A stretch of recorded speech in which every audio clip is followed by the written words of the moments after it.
le monde, aujourd'hui je vais vous parler des 500 parrainages. Là on est en pleine campagne présidentielle, le Conseil constitutionnel vient à peine de dévoiler qui étaient les 11 candidats qui avaient réussi à récolter leurs 500 parrainages. Donc je me suis un peu penchée sur la question, je me suis dit qu'est-ce que c'était que ces 500 parrainages, d'où est-ce que ça sortait, depuis quand est-ce que ça avait été mis en place, et j'ai voulu partager toutes ces informations avec vous, et voici ce que j'ai découvert.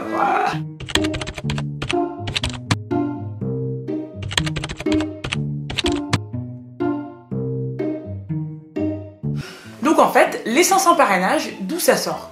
Grosso modo, en 1958, il y a eu un remaniement des institutions françaises et une élection du coup présidentielle.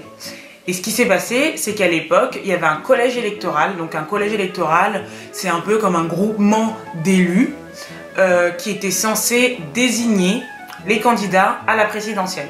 Donc à l'époque, en 58, on demandait 50 parrainages pour pouvoir être candidat.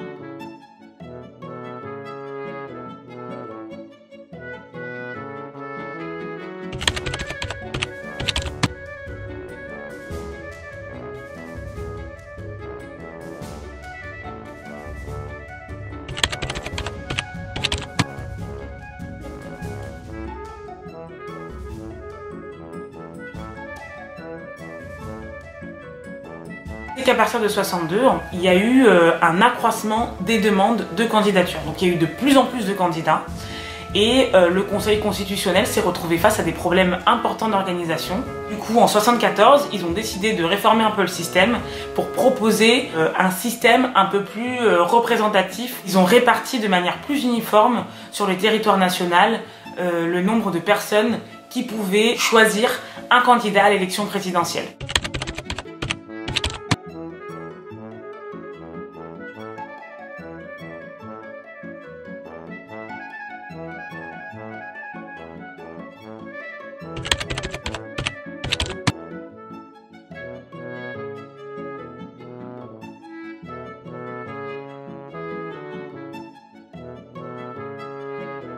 La grande question que je me suis posée après ça, c'était qui peut parrainer un candidat ?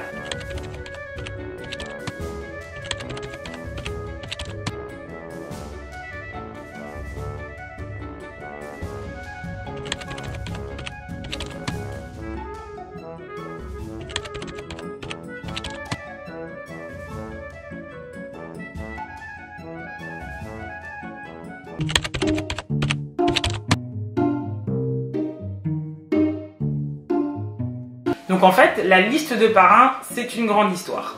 Il y avait des candidats à la présidentielle, mais on ne pouvait pas savoir, en 1962 et avant, qui les avait parrainés. À partir de 1976, ce qui s'est passé, c'est qu'on s'est dit « Ok, on va publier une liste de parrains, mais on va publier que le maximum imposé. » C'est-à-dire que si un candidat avait 600 parrainages, et ben on faisait un tirage au sort. Et le Conseil constitutionnel n'en publiait que 500.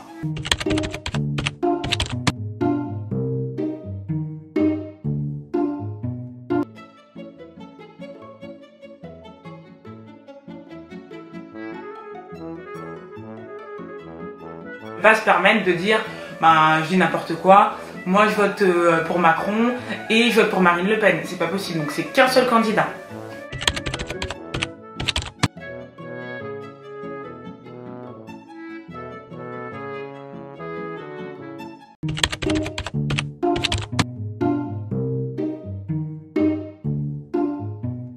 Quels sont les chiffres de cette année? C'est ça le plus important. «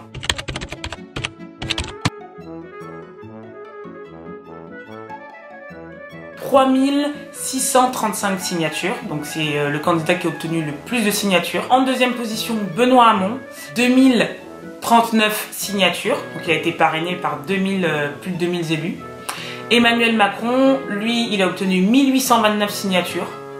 Jean-Luc Mélenchon, lui, il en a obtenu 805. Jean Lassalle 708, Nicolas Dupont-Aignan 707, Nathalie Arthaud 637, Marine Le Pen 627, François Asselineau 587, Philippe Poutou 573 et Jacques Cheminade 528.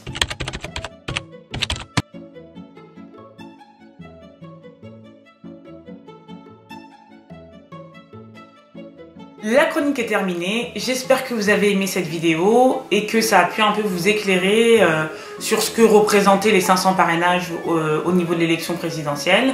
Si vous avez aimé cette vidéo, n'hésitez pas à liker, à partager. Je vous invite également à laisser un petit commentaire si vous avez des thèmes qui vous intéressent pour que je puisse travailler dessus et faire de nouvelles chroniques. Merci beaucoup et à bientôt. Gros bisous!